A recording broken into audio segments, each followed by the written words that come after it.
número de separações ou dissoluções de uniões conjugais aumentaram em cerca de 20% nos últimos 10 anos, segundo dados do censo de 2010. Em contrapartida, o censo mostra um aumento significativo nas uniões consensuais a partir de 2000. Em 2010, 36% aproximadamente das pessoas declararam viver uma união estável, contra 28% em 2000. Isso é um aumento de 8%. Para discutir sobre esse assunto, eu estou aqui com o psicólogo Sidney Marques. Obrigada, Sidney. Eu que agradeço a oportunidade, obrigado pelo convite. Sidney, você acredita que talvez, devido a esses dados, existe uma descrença no casamento, mas não no amor? Porque as pessoas continuam casando, né? Casando entre aspas, morando junto. Eu acho que são duas situações. Em primeiro lugar, as pessoas, com relação às separações, as pessoas se casam, se unem sem um sentimento muito sólido, sem uma maturidade para o casamento. E já com relação a essa questão do juntar-se ao invés de fazer o casamento, eu acho que seria uma questão mais de desinteresse, realmente, até porque hoje, com toda essa questão legal, que você tem todos os mesmos direitos, né, não tem mais essa questão da união civil, união religiosa, né, isso meio que caiu no desuso, não é muito mais moda isso. Né? E as pessoas também estão rápidas hoje em dia, né? O relacionamento é muito rápido. Sim. Ele se desenvolve, que é o que você falou, não tem o tempo de maturidade para você aprofundar um relacionamento. Quando você vê, você já está morando junto. Não falo 5 meses, nem 1 ano, porque cada um sabe o tempo que deve ficar junto com alguém, o tempo que é o necessário para você começar a desenvolver uma relação que você sabe que vai ir para frente, né? Num futuro casamento, mas assim, é muito rápido. Parece que existe uma urgência em estar acompanhado. Exato. Parece que existe uma urgência em estar com alguém. As pessoas hoje em dia não sabem viver sozinhas, né? Não. É complicado isso. Antigamente também não sabiam. Só que antigamente era imposto pela sociedade, pela família, né? Os casamentos duravam porque a mulher era totalmente submissa ao marido, né? Então, ela não se separava até porque ela seria muito mal vista na sociedade. E casava cedo. E casava-se muito cedo. Escolha do pai, né? Exatamente. O pai escolhia, né? Graças a Deus, as mulheres aí conquistaram seu espaço, né? Desenharam, estão desenhando ainda todo esse espaço, mas conquistaram isso. Mas, em contrapartida, hoje, as pessoas banalizaram, de certa forma, a união. Né? Eles não têm a preocupação em construir uma vida ao lado da outra pessoa. A coisa eu separo. Sim. Separo, me caso com outro de novo. Exato. É uma coisa simples, né? Até moda. Nós vemos hoje, é muito normal você abrir revistas, né? E a tal atriz está no 7º casamento, casou-se lá na Itália agora. Não, agora já se separou, está casando lá na Espanha. Então, tá tudo muito bonito. Elizabeth Taylor, que o diga, né? Sim. 8 casamentos, mas naquela época era chocante isso. Exatamente. Né? Hoje em dia é completamente normal. É até bonito, até nossa, casei várias vezes. Tive vários maridos. Vários maridos, vários filhos com diferentes maridos. Assim, mas assim, isso aí são rupturas, né? Isso aí fica marcado. Sim. Não só para você, mas como para seus filhos, para toda a família, né, em geral. Exato. Não que o casamento não possa ser dissolvido. Né? Ninguém está isento de erros, mesmo que você namore anos, noivo, e passe por todo aquele processo. Isso não isenta você de repente, num determinado momento, realmente perceber que aquela relação não tem mais validade, não tem mais fundamento.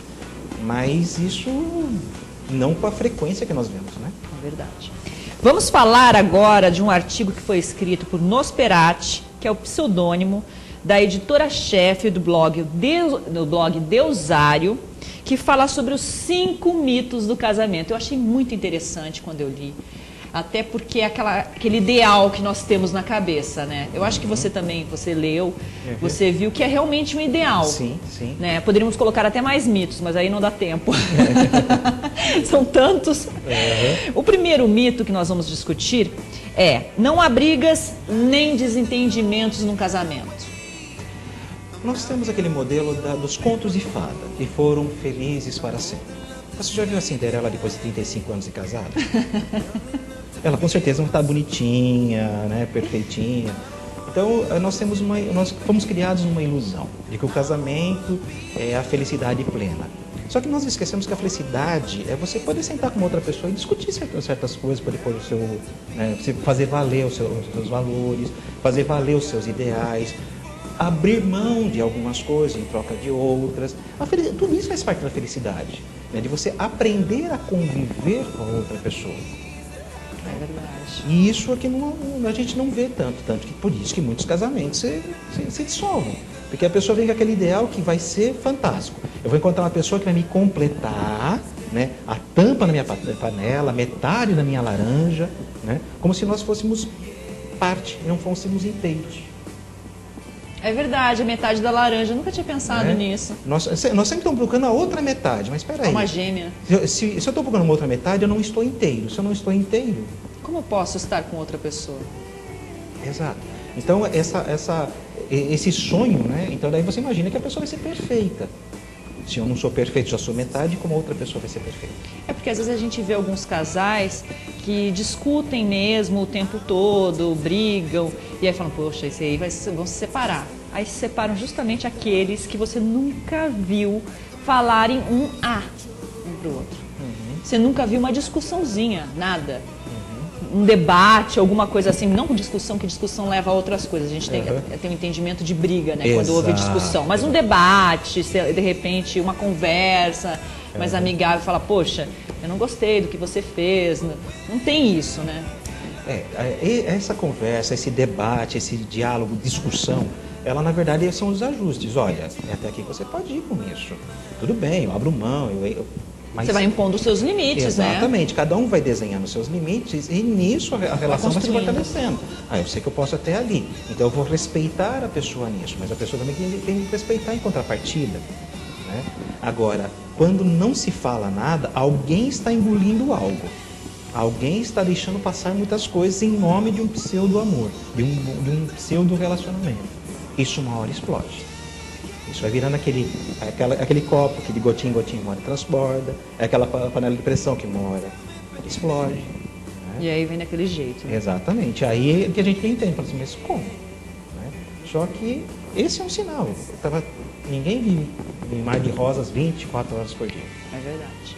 Segundo mito, tudo é perfeito. Não existe nada de ruim, o relacionamento é perfeito, seu marido é perfeito, sua vida é perfeita. Né? É aquela coisa, você idealiza o conto de fadas, que é o que você falou, tá um pouco desse mito, né, no outro que você falou, que é o conto de fadas. Você acha que tudo é perfeito, que o outro sempre está preparado para ouvir o que você quer falar, né? Até para uma... Não é assim, né? O começo do relacionamento é assim, né? Até porque nós estamos ali conquistando a pessoa. Então você vai mostrar o seu melhor lado, né? Vai mostrar as suas qualidades, vai esconder todos os seus defeitos. Você está conquistando a pessoa, é natural. Você não vai chegar já para a pessoa e mostrar todos os seus defeitos de cara. Na verdade, dizem que até um casamento, como é que a paixão, ela dura 1 ano, 2 anos, é isso, né? Exatamente. A paixão dura 1 ano, 2 anos no máximo. Exatamente. Depois vem o sentimento, que é o amor, vem construindo. O amor, na verdade, é uma construção. Ele vai se construindo. É pedrinha por pedrinha, Exatamente. É uma casa. Tanto que a paixão te cega, você não consegue ver os defeitos da outra pessoa. No amor você já consegue. Então, no começo do casamento, como a gente acredita-se, então, que seja realmente o momento da paixão. Não estão casando no momento do amor ainda. Exato. Exatamente. A maioria das pessoas casam na paixão, naquela necessidade de ter o outro do lado, naquela coisa assim, eu preciso da pessoa todo dia. Não, você não precisa da pessoa todo dia. E daí você idealiza. Você não consegue perceber na pessoa que ela é um ser humano com falhas também. E que é essas falhas que vão ditar o seu relacionamento, e não as qualidades. É verdade. Porque casar com as qualidades de alguém é a coisa mais simples do mundo, é uma delícia. Quero ver casar com os defeitos. É verdade. Aí o pacote vem junto, ele não vem separado, né? É um kit com qualidades e defeitos, tudo junto. Até eu falo pro meu marido, as suas qualidades são perfeitas para mim. As suas qualidades não, desculpa, os seus defeitos são perfeitos para mim. Né? Porque Porque você, é com isso que você vai ter que Eu conviver. aceitei, eu já convivo, né? É aquela coisa, você já convive, já está há tanto tempo, que é o que a minha mãe fala, já está há tanto tempo, você acha que não vai ter defeito o outro? Você só vai conhecer, vai ter o trabalho de conhecer, vai falar as mesmas coisas. Só que aquele lá você já conhece, você gosta, você ama também. Lógico que você tem que existir o amor, né? Exatamente. Tem que ter o amor, o carinho, o respeito, a cumplicidade. É verdade. Tem que ter esses sentimentos. Porque um dá sustentabilidade ao outro. Mas não é todos os dias. Não. Não é todos os dias que o outro ele está propenso a te ouvir. Ai, poxa, amor, vamos discutir a relação. Ai, aquela hora naquele almoço. O homem ainda? Nossa.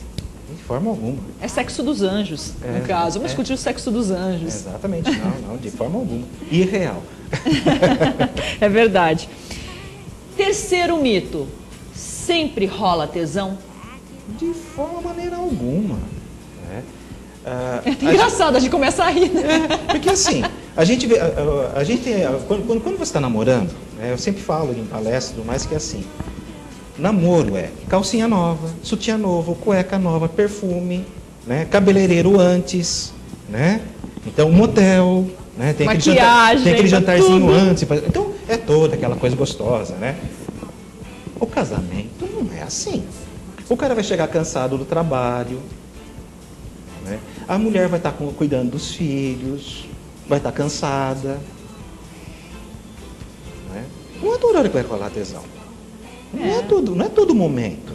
Você também vai estar cansado, vai estar de saco cheio naquele momento.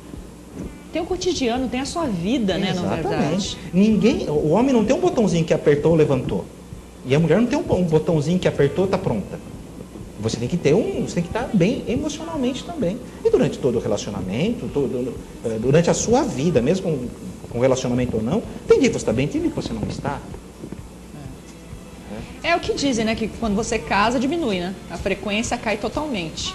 Mas é lógico, é meio que óbvio que vai cair, porque, na verdade, você tem um cotidiano com essa família, com essa pessoa, você tem uma vida com essa pessoa, você tem a tua vida pessoal, né? E tem a tua vida profissional. Exatamente. E aí você tenta conciliar os dois. Tem dias que você está cansado, tem dias que você não está afim, tem dias que você está de mau humor. No namoro é aquela coisa assim, opa, vou ver a pessoa agora. Então você não vê todo dia, toda hora, então tem a saudade. No relacionamento, não. Você está todo dia com aquela pessoa. Aí você fala, você está com saudade de mim? Mas como? Você está aqui do meu lado? Não dá tempo. Exatamente, E assim, no correr das coisas, uma coisa que as pessoas elas se esquecem é que você tem que reconquistar. Não é porque você assinou um papel ou porque você está morando embaixo do mesmo teto que você conquistou aquela pessoa para sempre. É o reconquistar todo dia. Né? É aquela rosa, aquela palavra, aquele gesto, aquele carinho. Né? Aquela compreensão no momento certo, não hoje, deixa ela quietinha, ela está precisando de um pouco de tranquilidade, ela não está bem, ela está na TPM, é melhor deixar ela quietinha no canto dela, não provocar. Faça uma tabelinha, faça uma tabelinha da sua esposa e você sabe, esses dias não conversaremos. Exatamente, levarei flores e assim tomarei cuidado, porque se levar flor na TPM, ela vai achar que você já tem outra. Então é verdade. É melhor se fazer de neutro, é melhor se fazer de cômoda, quietinho, assim, de móvel. Você passa e ela não te percebe. Aí ela vai falar mesmo assim, por que você não está falando comigo? Qual que é o seu problema? Mas assim, tenha calma, mantenha, né? E entenda que aquele momento é Procura aquele. um psiquiatra, toma um medicamento. Isso. Uma maracujina ajuda também, né? Isso. E ela sempre tem razão na TPM, ponto. A mulher sempre tem razão. Coloque isso na sua cabeça. A mulher está na TPM, ela tem razão sempre. Não adianta tentar brigar, não vai ganhar. Não adianta. E é preciso passar todo o tempo possível juntos? Esse é o nosso quarto mito, né? Lembrando. Olha, é muito comum esse mito, né? É como se você fosse grudar na outra pessoa, aquela história do um só. E as pessoas se esquecem que cada um tem seus gostos, suas formas. O homem gosta do seu futebolzinho, a mulher quer ir ao salão cabeleireiro, quer ir com as amigas bater um papo. É importante, é muito saudável que cada um mantenha a sua individualidade, mantenha algo para si. Né? Até para poder voltar para o relacionamento estar inteiro.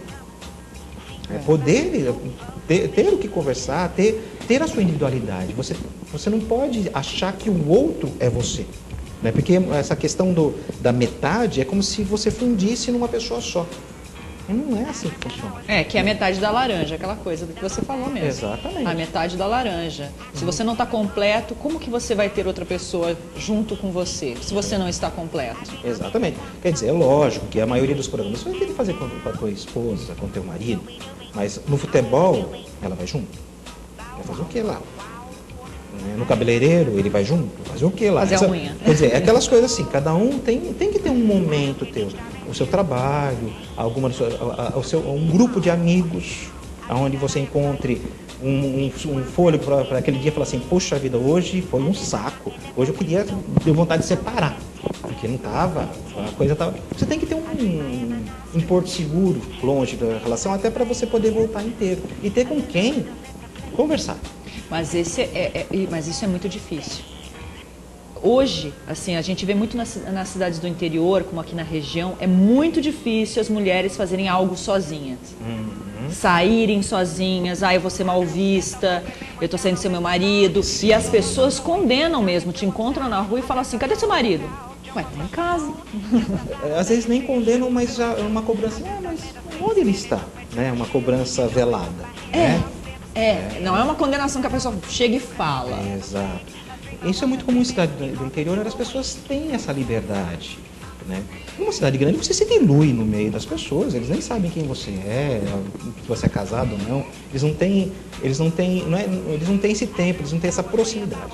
Numa cidade interiorana, isso você já tem essa proximidade, as pessoas te conhecem, sabem quem você é, com quem você casou, quem é teu filho. Então, e isso passa a fazer parte do cotidiano das pessoas. Mas existe um preconceito, com certeza, a mais no interior, porque mesmo que você saia numa cidade grande como São Paulo, você está saindo, você mora no teu bairro vira a tua cidade. Você conhece os seus vizinhos, muitas vezes, né? Eu conheci os meus vizinhos e eu saía e poderia encontrar eles eventualmente em algum lugar que eu fosse dentro daquele bairro, né? Nem por isso me perguntavam isso. São as culturas locais. São as culturas locais. Dentro de uma cidade grande, é o que eu disse, as pessoas não têm tanto tempo, até pela vida corrida. Para você se deslocar para o seu trabalho, você leva 1, 2 horas. Você tem uma vida tão corrida que quando você chega na tua casa, você não tem esse tempo de avaliar o que o outro está fazendo. Uma cidade pequena está tudo muito próximo. Né? Você trabalha do lado daquela pessoa, do teu vizinho, você frequenta o mesmo clube, a mesma igreja, então você está o tempo todo junto, então você passa a observar muito mais essa pessoa. Uma cidade grande, isso já se dilui. Vamos para o nosso quinto mito. Se os dois não são parecidos, o casamento não funciona. Aí outra coisa, as pessoas casam idealizando a pessoa.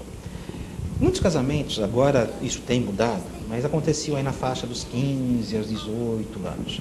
É a fase do príncipe e da princesa. Né? Então a moça está procurando o príncipe, o rapaz está procurando a princesa. Então eles idealizam uma pessoa. Por isso que eu retorno à questão, é necessário você amadurecer um pouco o relacionamento antes de estabilizar a união. Deixa passar a paixão, de repente? Isso. Vai construindo, conhece essa pessoa. E se deixar passar a paixão e não casa? Porque depois passa e não casa mesmo. Porque não houve um relacionamento sério, porque não houve maturidade para isso. É porque tem gente que está noivos há 10, 15 anos e não... Eu conheço pessoas que namoraram durante 25 anos, se separaram e casaram com outras. E necessariamente também não precisam ser parecidos. Não. Essa questão de ser parecido é uma idealização, é a questão da alma gêmea. Volta na metade da laranja. Na verdade, as pessoas não se permitem, elas ficam procurando uma pessoa ao invés de permitir que as pessoas se aproximem e elas conhecerem as pessoas. Eu volto a dizer, há uma urgência em se unir a uma outra pessoa, em mostrar para a sociedade que você não está encalhado, encalhada, né? E você não se dá tempo de as pessoas se aproximarem de você conhecer as pessoas, né? Porque, de repente, essa pessoa não tem isso que eu gosto, mas tem aquilo. Né? E a gente fica idealizando a pessoa e procurando aquela pessoa ideal. Que tem que ter os mesmos gostos que eu, tem que fazer as mesmas coisas. O que é engraçado, né? Porque se queimamos os sutiãs na década de 70, né? Me corrija se eu estiver errado. Se foram queimados os sutiãs e as mulheres realmente se revoltaram contra tudo, surgiu a pílula anticoncepcional que liberou tudo. Agora surgiu camisinha. as mulheres, elas, de alguma forma, elas parecem que elas estão retrocedendo nisso, elas continuam com a mesma mentalidade. Tipo, eu tenho que arranjar alguém. Eu tenho que arranjar alguém, eu tô com 30, eu não arranjei ninguém. Ué, mas você vai viver até 70, 80 anos, provavelmente. Um movimento, ele não significa necessariamente uma ruptura. Até porque não foram todas as mulheres que foram em praça pública e arrancaram o sutiã, rasgaram e queimaram. Né? Ali foram algumas mulheres que fizeram todo aquele movimento. Então elas não traduzem o sentimento de todas as mulheres do mundo, do Brasil. Né? Elas eram um grupo que foram se incomodando e foram fazendo. Então, ainda hoje, existem mulheres que querem casar e ficar em casa. E por que ela não pode fazer isso? Ela pode, mas ela podia esperar um pouquinho. Às vezes tem que preencher a pessoa ideal, né? Exatamente. E assim, e vem toda a cobrança da sociedade. É muito fácil você falar assim, eu tenho meus desejos, as minhas formas de ver e agir, mas eu não dependo da sociedade para nada. Mentira. Você vive numa sociedade. Nós vivemos numa sociedade. Nós vivemos com regras. Se você não sucumbe a uma regra, você sucumbe a outra. É verdade. Vamos ter que encerrar o nosso bloco. Infelizmente deu o nosso tempo, né? Com todos esses mitos esclarecidos pelo meu querido psicólogo Sidney Marques, meu psicólogo. Já virou meu psicólogo. Eu faço terapia com ele aqui, né? Porque realmente foi assim muito interessante. O seu ponto de vista mostrou uma nova forma da gente enxergar esses mitos, né, na verdade, né? Obrigada, Sidney. Mais uma vez eu que agradeço a oportunidade, estou sempre aberto a convites. Ele já está virando tabelinha, ele já é daqui. Obrigada, gente. O telefone vai aparecer na tela, o telefone do Sidney, né, para palestras, né? Isso. Que você dá muitas palestras. Palestras, cursos. Exato. Vamos para um rápido intervalo e já voltamos.